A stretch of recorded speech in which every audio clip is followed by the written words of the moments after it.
오늘 하나님께서 저희에게 주시는 말씀을 함께 봉독하도록 하겠습니다. 오늘 하나님께서 저희에게 주신 말씀은 신약성경 사도행전 7장 1절에서 16절까지 말씀입니다. 이 말씀을 저희 여러분이 한 절씩 교독하겠습니다. 제가 먼저 봉독합니다. 대제사장이 이르되 이것이 사실이냐?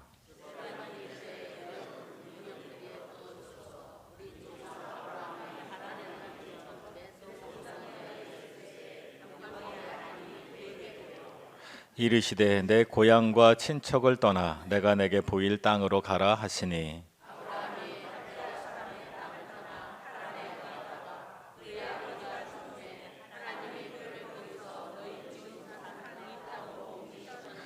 그러나 여기서 발붙일 만한 땅도 유업으로 주지 아니하시고 다만 이 땅을 아직 자식도 없는 그와 그의 후손에게 소유로 주신다고 약속하셨으며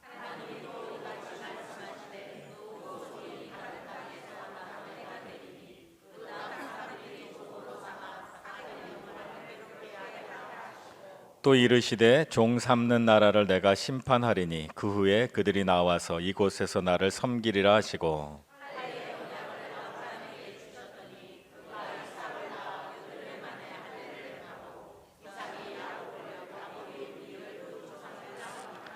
여러 조상이 요셉을 시기하여 애굽에 팔았더니 하나님이 그와 함께 계셔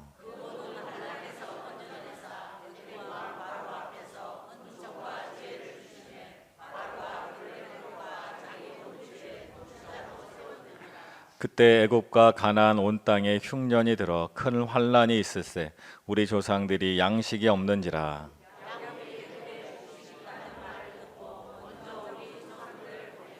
또 제차 보냄에 요셉이 자기 형제들에게 알려지게 되고 또 요셉의 친족이 바로에게 드러나게 되니라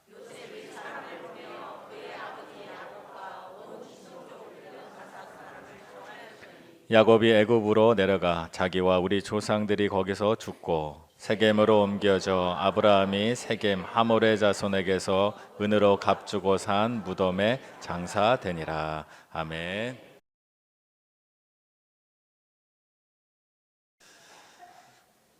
우리 교회에서 정규 과정으로 하는 성경 공부가 몇 개 있어요. 교회 등록하시면 새가족반, 1:1 동반자반, 1:1 양육자반, 제자 동행훈련, 그리고 하나님을 경험하는 삶 코스 이렇게 있습니다. 교회에서 하는 성경 공부를 보면 많은 분들이 이 성경 공부를 하는 목적이 뭐냐? 공부를 위해서 지식을 쌓으려고 생각하면 맞지 않아요. 지식을 쌓는 건 부가적인 거예요. 교회에서 하는 성경 공부의 1차 목표는 관계의 친밀함입니다. 하나님과 나뿐만 아니라 하나님과 나와 성도 간의 관계예요. 그래서 공부가 먼저가 아니라, 공부도 물론 합니다. 안 하는 게 아니라 관계 안에서 만남을 하는 거예요. 그래서 우리 교회 등록하시고 모든 분들이 새가족 반 교육을 받습니다. 목사님도 받으셨고 장로님도 받으시고 권사님도 받으시고 신앙생활 50년 하신 분도 다 받아요. 모르는 내용이 있을까 봐 받는 게 아니에요. 새가족 반을 통하여 함께 사귀고 하나님 안에서 관계를 하고 관계를 형성해 가는 것이 중요하기 때문에 하는 거예요. 그래서 1:1도 마찬가지 모든 성경 공부의 목표는 하나님과 나와 우리 성도님들의 관계예요. 제가 성경 공부를 이제 3년간 이제 진행하고 보면 멤버가 바뀌면 성경 공부에 참여하는 분이 바뀌면 분위기가 바뀌고 받는 은혜도 또 다르더라고요. 각각 그마다 다른데 사람이 바뀔 때마다 다릅니다. 그래서 교회에서 하는 이 정규 과정 시간이 되시면 또 만들어서라도 나는 이미 배웠어라고 생각하지 마시고 지식만을 배우는 건 부가적인 목표입니다. 그 안에서 서로 교제하고 나누면서 형성해 가는 거예요. 오늘도 이번 기수 새가족 반이 오늘 수료합니다. 수료하면 우리가 새가족 반 교육을 12시 반에 하면 1시에 수료를 하면 카페에서 수료식을 해요. 일부러 카페에서 수료식을 해요. 우리 따로 모여서 할 수 있지만 일부러 카페에서 수료식을 하면서 차도 마시고 대화하면서 새로 오신 분들이 이런 분들이다 하고 서로 이야기 나눕니다. 그럴 때 우리 기존의 성도님들, 장로님들, 권사님들, 구역장님들, 안수 집사님들 다 오셔서 지나가시면서 누군가 힐끗힐끗 보지만 마시고 와서 인사도 하시고 아는 척도 하시고 그렇게 관계를 형성하는 게 교회 안에 되게 중요해요. 그래서 하나님을 믿는 신앙으로 우리가 살아갈 때는 하나님이 어떤 일이든지 그 일마다 다양한 은혜를 주세요. 풍성한 은혜를 주셨어요. 풍성한 은혜를 주세요. 그래서 무엇을 하든지 딱 한 가지의 시선으로만 보면 하나님이 주시는 풍성한 은혜를 다 보기가 좀 어려워요. 그래서 이런 각도 저런 각도 하나님의 시각으로도 보고 내 시각으로도 보고 다른 사람의 시각으로도 보고 교회의 시각으로 보고 시대의 시각으로도 보고 다양하게 보다 보면 원래 이것이 내가 알고 있을 때는 이것이 다인 줄 알았는데 하나님의 시각, 여러 가지 시각으로 보면 또 다른 은혜가 그곳에 있구나라는 것을 깨닫게 됩니다. 오늘 본문이 약간 그런 다양한 시각을 요구하는 거예요. 오늘 본문은 스데반 집사님의 설교입니다. 스데반 집사님의 설교는 사도행전에 보면 바울의 설교도 있고 여러분들의 설교가 있는데 사도행전과 신약성경을 통틀어서 가장 긴 설교의 내용이에요. 근데 내용을 읽어보면 별로 모르는 내용이 없어요. 우리가 보통 아는, 신앙생활 좀 했다 하고 성경 좀 읽었다 하면 대부분 아는 내용이에요. 우리뿐만 아니라 이 설교를 처음 들은 스데반 집사님의 설교를 처음 들은 유대인들은 아마 우리보다 훨씬 더 많은 내용을 알고 있을 거예요. 그런데 이 긴 설교를 스데반 집사님이 하셨고, 긴 내용의 설교를, 그리고 누가 이 사도행전을 쓴 누가가 이 설교의 내용을 다 기록했어요. 이 내용을 모를까 봐 기록하진 절대 않았을 거예요. 이 설교의 내용을 통하여 또 다른 시각, 유대인들이 그동안 알고는 있었지만 한쪽 시각으로 바라보았던 이 역사를, 이 이스라엘의 역사를 다른 시각으로 한번 바라보자라는 마음으로 아마 누가가 기록했을 거예요. 그래서 아마 우리도 그런 마음으로 오늘 본문을 보기 원합니다. 아마 성경을 읽거나 신앙생활 하신 분은 아마 오늘 내용을 다 알고 있을 거예요. 근데 내용이 중요한 게 아니에요. 내용이 중요한 게 아니라 어떤 시각으로 바라보느냐가 지금 되게 중요한 거예요. 그러니까 오늘 본문을 한번 들어가 볼게요. 스데반 집사님이 법정에 잡혀오셨어요. 그래서 신문을 받기 시작합니다. 1절은 이렇게 말합니다. 대제사장이 이르되 이것이 사실이냐? 이것이 사실이냐라고 하는 것은 지금 스데반 집사님을 유대인들이 기소를 했어요. 무엇으로 기소했냐? 두 가지로 기소를 했어요. 하나는 스데반 집사님이 성전을 무너뜨리겠다 말했다라고 기소했어요. 거짓 증인을 세워서. 또 하나는 율법을 고치겠다. 하나님 율법이라는 거, 하나님이 우리에게 주신 하나님의 말씀이 이걸 고치겠다라는 얘기는 성경을 다시 쓰겠다는 얘기예요. 유대인들에게서는 당시로선 받아들이기 어려운 내용이에요. 성전을 무너뜨리고 율법을 고친다. 이것에 대하여 대제사장이 이것이 사실이냐 묻는 거예요.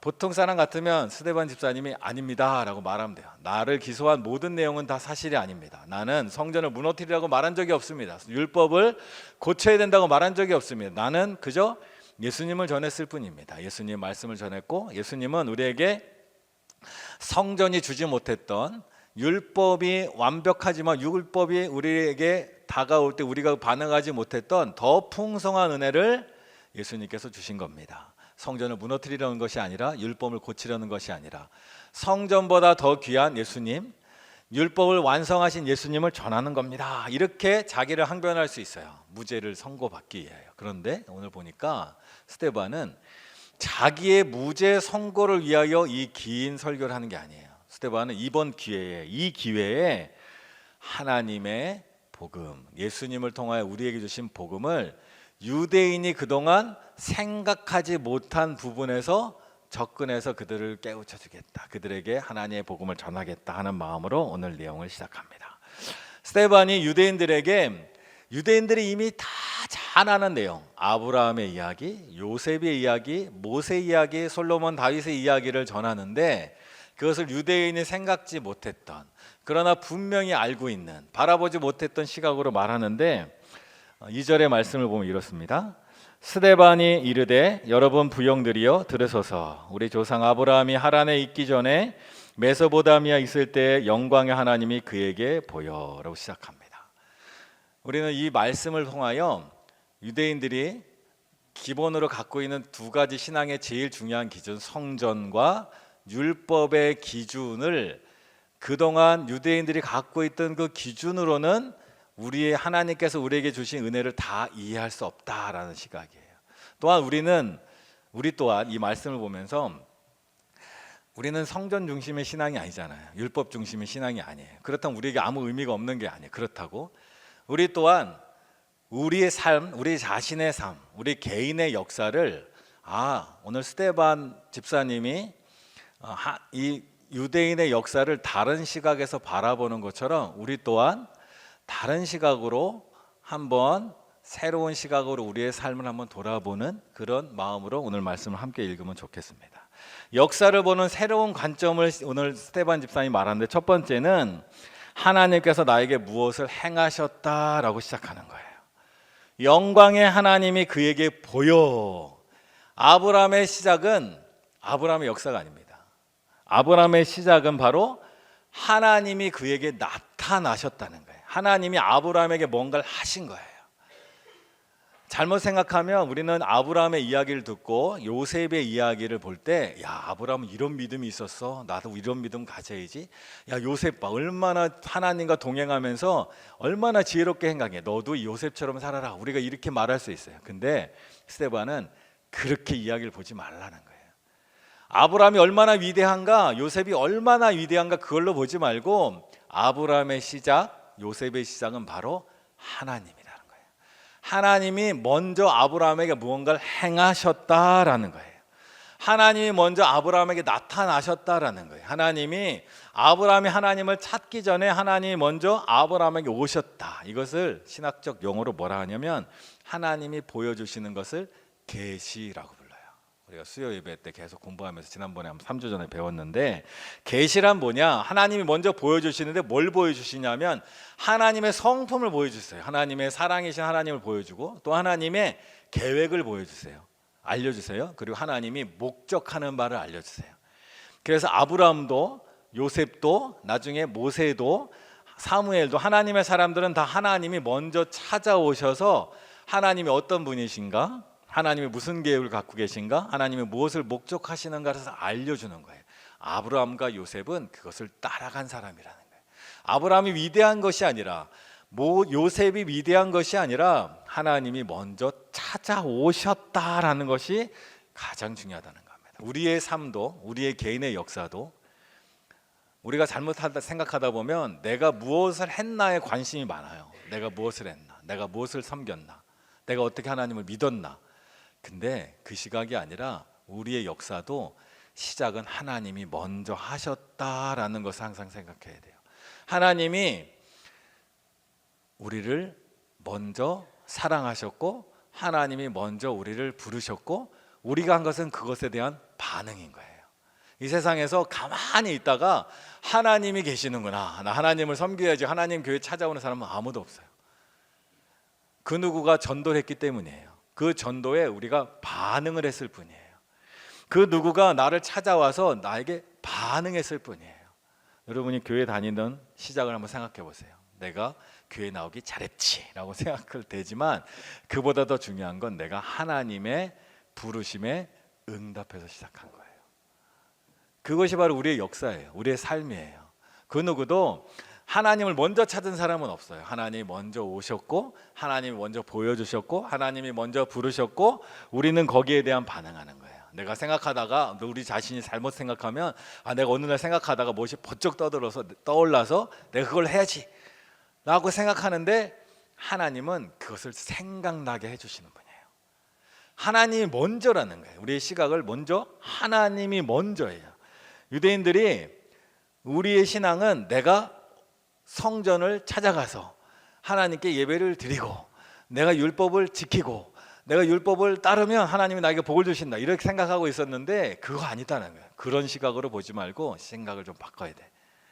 내가 하나님을 찾아간 게 아니라 하나님이 날 먼저 부르셨어. 내가 율법을 지키는 것이 복이 아니라 하나님이 우리에게 먼저 율법을 주셨어. 시작은 하나님이다, 이렇게 시작하는 거예요. 예수님도 이렇게 말씀하셨어요. 요한복음 10장 3절에서 4절. 문지기는 그를 위하여 문을 열고 양은 그의 음성을 듣나니 그가 자기 양의 이름을 각각 불러 인도하여 내느니라. 자기 양을 다 내놓은 후에 앞서가며 양들이 그의 음성을 아는 고로 따라오되. 하나님과 우리의 관계는 목동과 양의 관계예요. 목동이 부르면 양이 따라가는 거예요. 예수님이 우리를 부르면 따라가는 게 하나님의 백성이라는 거예요. 하나님이 시작이다. 우리의 삶의 모든 시작은 하나님이 먼저다라는 겁니다.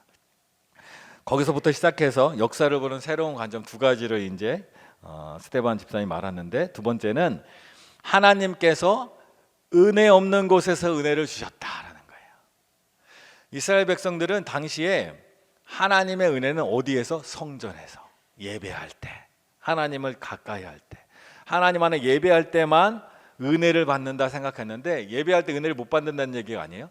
예배할 때, 기도할 때 정식으로 하나님 앞에 나와서 예배할 때도 하나님 은혜를 주시지만, 은혜가 없는 곳에서도 하나님은 이미 우리에게 은혜를 주셨다라는 거예요. 은혜는 어떤 한 곳에 국한되지 않는다는 거예요. 귀한 장소를 하나님께서 주셔서 우리가 하나님 전에 나와 교회에서 예배도 드리지만, 예배 드릴 때만 은혜 받는 게 아니라 예배 아닌 곳에서도 은혜를 받는다라는 겁니다. 2절 하반절 보면 이래요. 우리 조상 아브라함이 하란에 있기 전 메소포타미아에 있을 때에 영광의 하나님이 그에게 보여.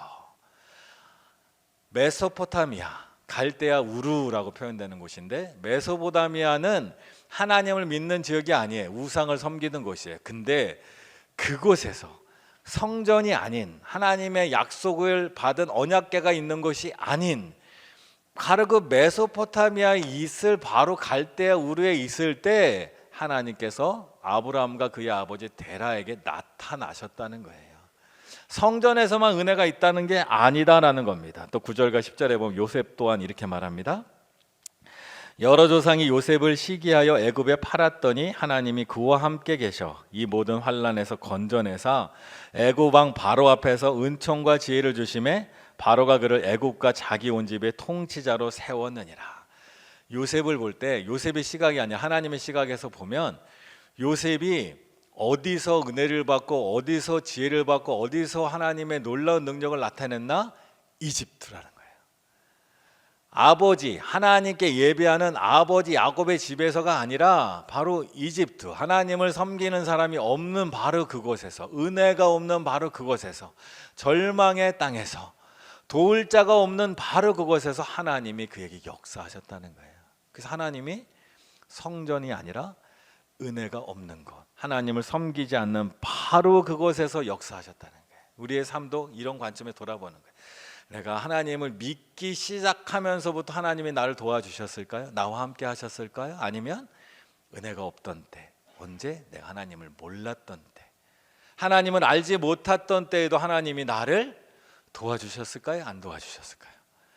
우리는 하나님을 알지 못했던 때도 하나님을 도와주셨어요. 우리가 하나님을 믿기 전에도 하나님은 이미 나를 사랑하시고 나를 도와주시는 분이었다는 걸 알아야 된다라는 거예요. 우리의 역사를 잘 돌아보세요. 우리 개인의 역사, 하나님을 잘 알고 하나님을 믿고 하나님께 기도하고 예배할 때만 하나님 복을 주신 게 아니에요. 이 땅에 태어나는 순간부터 하나님이 이미 우리에게 은혜를 주셨다.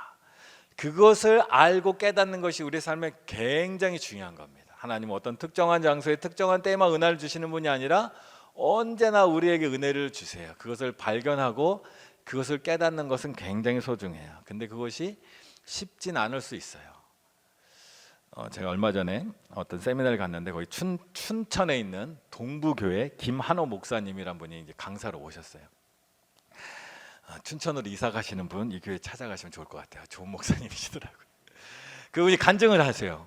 무슨 간증을 하셨냐면, 이 목사님이 젊을 때 유학을 가셨어요. 독일로 유학을 가셨어요. 그곳에 한 20년 정도 머무셨는데, 독일에 유학을 갔는데, 유학은 뭐 공부하러 갔잖아요. 신학을 공부하기 위하여 유학을 갔어요. 근데 가서 공부를 하려는데 어려워요. 언어가 잘 안 돼. 영어도 어려운데 독일어도 더 어렵고, 또 사역도 어렵고, 경제적으로는 어렵고 힘들어요.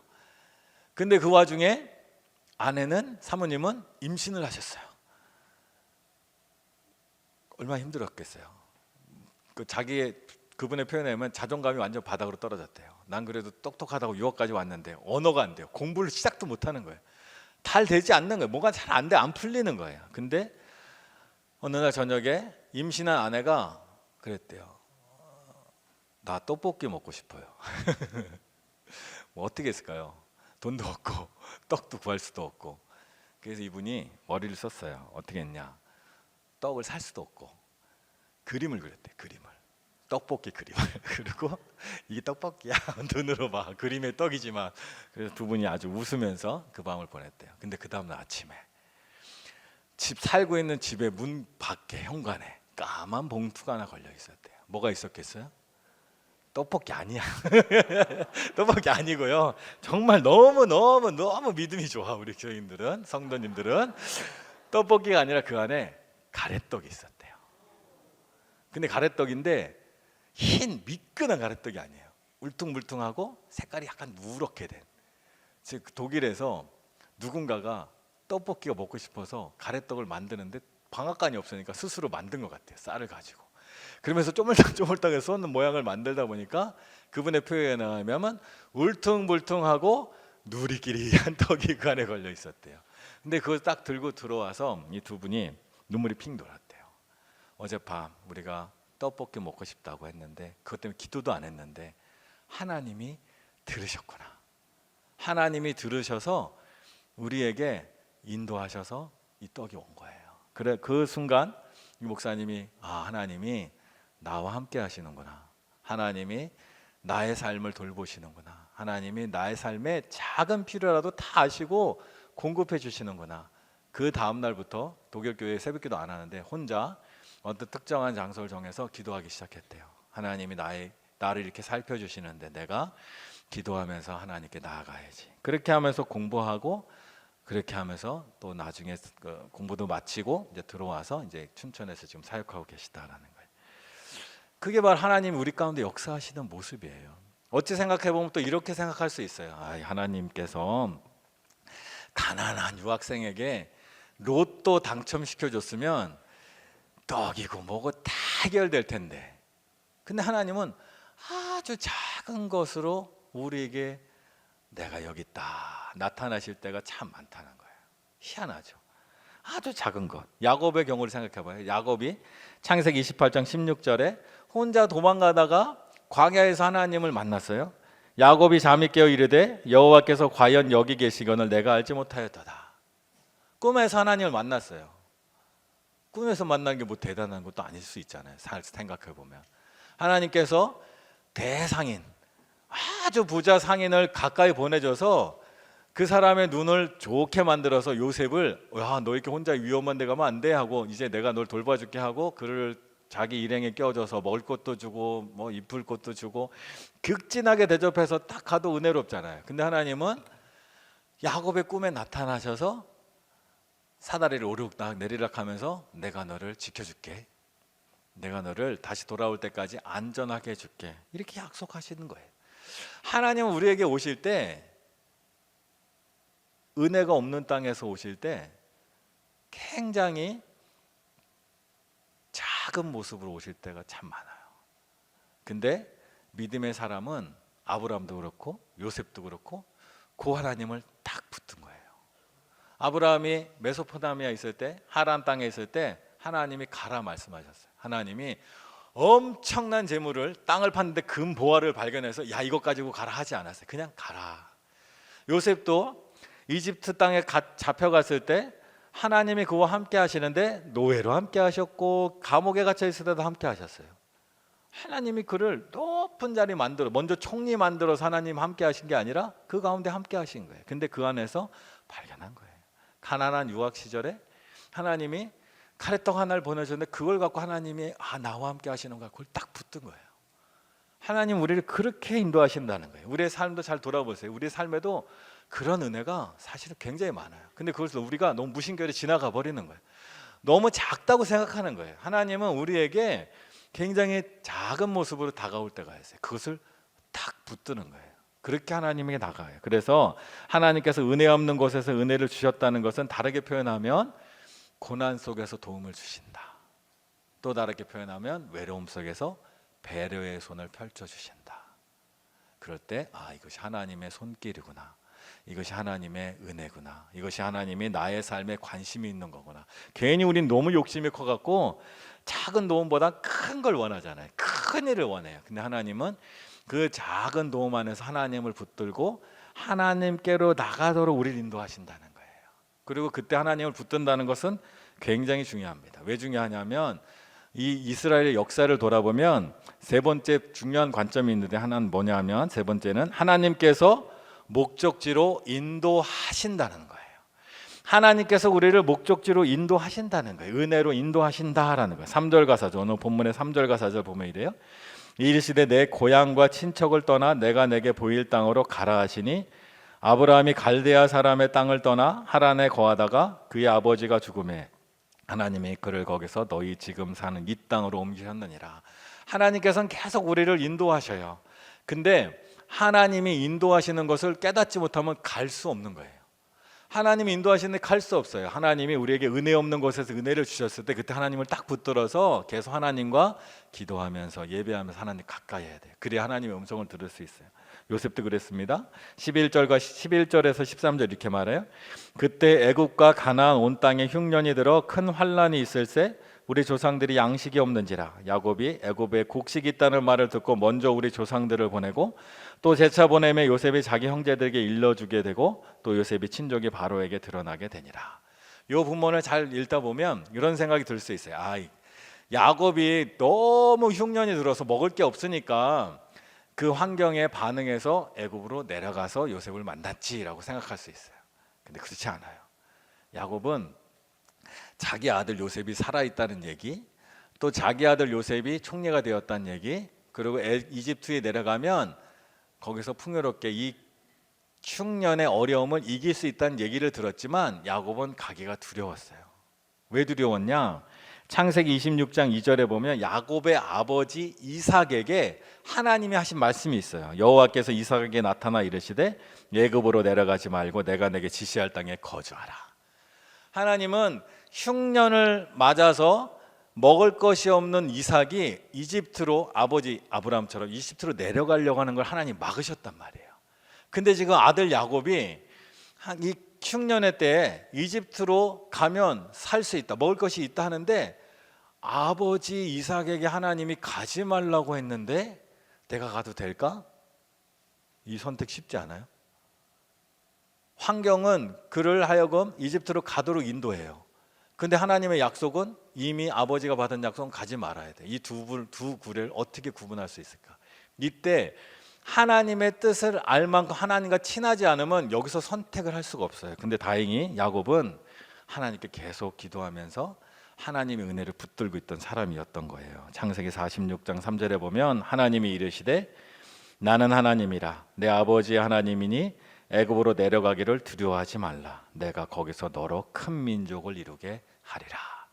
야곱이 이 음성을 들은 거예요. 아들이 살아있다는 것 얼마나 가서 만나고 싶겠어요. 근데 아버지 이삭에게 준 하나님 말씀은 내려가지 말라였다는 거예요. 근데 하나님께 기도하였더니 하나님께서 응답을 주셨고 야곱은 그 응답을 구분할 수 있는 귀가 있었던 거예요. 그래서 갈 수 있었던 거예요. 그래서 하나님께서 우리에게 은혜를 주셨을 때 그 은혜에 아무리 작아 보여도 그 은혜를 붙들고 계속 하나님과 동행해야 돼. 그래야 우리가 하나님의 뜻을 구분할 수 있다는 겁니다. 15절과 16절 이렇게 말합니다.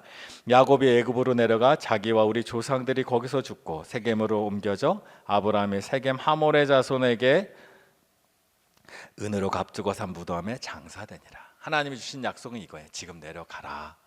가서 이 약속을 잊어버리지 말고 때가 되면 반드시 돌아오라라는 거예요. 그 약속을 하나님께 듣고 야곱은 내려갔던 거예요. 그래서 하나님이 우리의 삶을 인도하셔요.